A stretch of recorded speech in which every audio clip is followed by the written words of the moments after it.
I'm going to be a physiotherapist for today. I'm currently studying at the University of Pretoria. Um, I see that you have been diagnosed with asthma, and we're going to talk about your lifestyle and your health and so forth.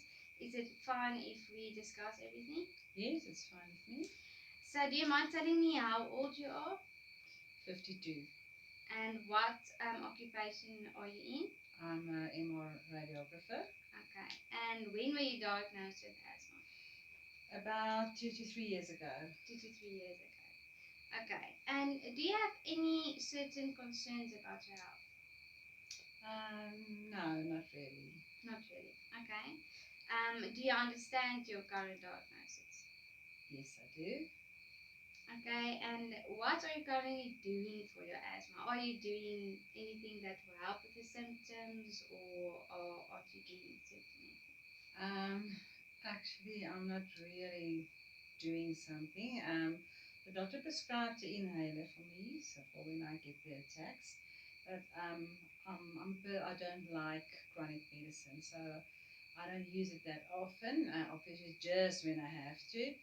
And then the doctor actually said I must do some exercises, but I'm afraid to exercise too much because I'm afraid it will bring on an attack, and then I must use the inhaler again. So even though I know better, I'm not really doing anything for my health at the moment. So, exercises actually are really beneficial for asthma, as it increases the function of your lungs, and your inspiratory muscle strength will increase, and it will just improve your quality of life as well.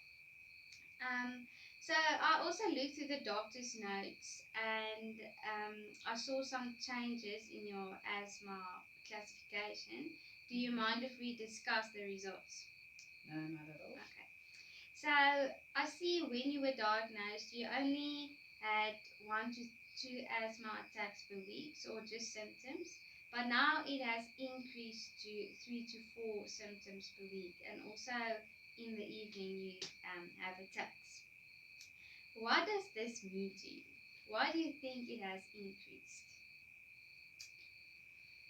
Well, obviously, it's bad for me that it increased. I have to admit that I started smoking a while ago. I had a lot of Okay. stress with this COVID and being a health worker, and I just started smoking. I know it's a bad habit, but Okay. I have to admit, sorry, yeah, I know Okay. it's not a good thing, but Okay, so great. You want to adjust your smoking habits. yes, maybe while I just, I haven't started it long ago, so maybe I can still So adjust it. Yeah. okay. How much are you smoking per day? Ooh, do I really have to say? Yes. 8 to 10 8 to 10. Okay. per day. That's a lot, I know, yeah. I know. So you're currently smoking 8 to 10 per day, which you know is obviously not good for your condition. Mm. So, do you think maybe you can start cutting back to, let's say, in the beginning, to 4 per day? Yes, well, I have to, hey? I Yeah. don't have a choice if I Okay. look at those results. Okay. So 4 or 5, do you think you will be able to? And then, if you manage to only smoke 4 or 5 per day, and then afterwards we can start cutting back on that as well. Yeah, let's make it 5 for the first week, maybe. Okay, 5 for the first week. Okay. Okay, and then we go on from there. What do you think will smoke do to your asthma? Oh, well, nothing good, obviously. It will increase it. Okay, so asthma will smoke increase the mucus in your airways and the inflammation, and it narrows the airway as well. And that is exactly what asthma is. So asthma is inflammation to your airway and to your bronchi, and that contracts the bronchioles and the airway, which that exacerbates your symptoms. So asthma is actually just worsening it and causing more symptoms, and it will, yeah, just get worse and worse if you don't stop smoking. Okay. So it sounds like you understand the principles between smoking and the asthma correctly. Mm-hmm. Okay. Unfortunately. Okay. On a scale of 1 to 10, how confident do you feel that you can cut back in the first week to 5? Let's say 6 out of 10. A 6 out of 10. Mm-hmm. Okay. And why would you say a 6 and not a 5? Why do you feel more confident than halfway? Because of those lab results, I think. Obviously, my health is not doing good with the smoking, so.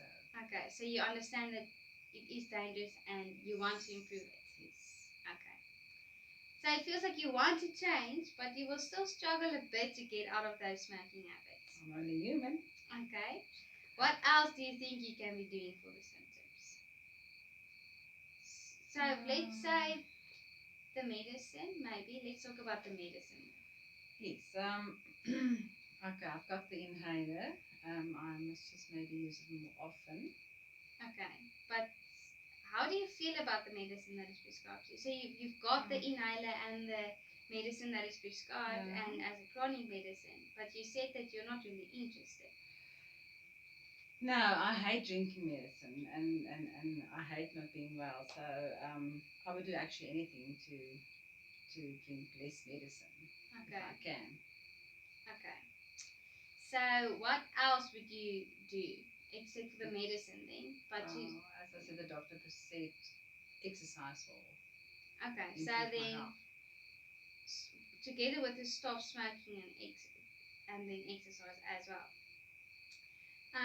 Is there any barriers for you at this moment to exercise?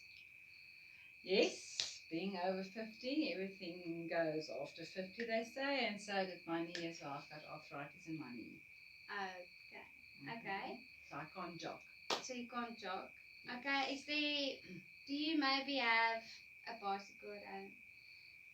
Yes, I do. Okay. Well, if you're still afraid to do such intense exercises, then maybe you can start with maybe let's say yoga or just swimming or something, not Pilates, just aerobic exercises.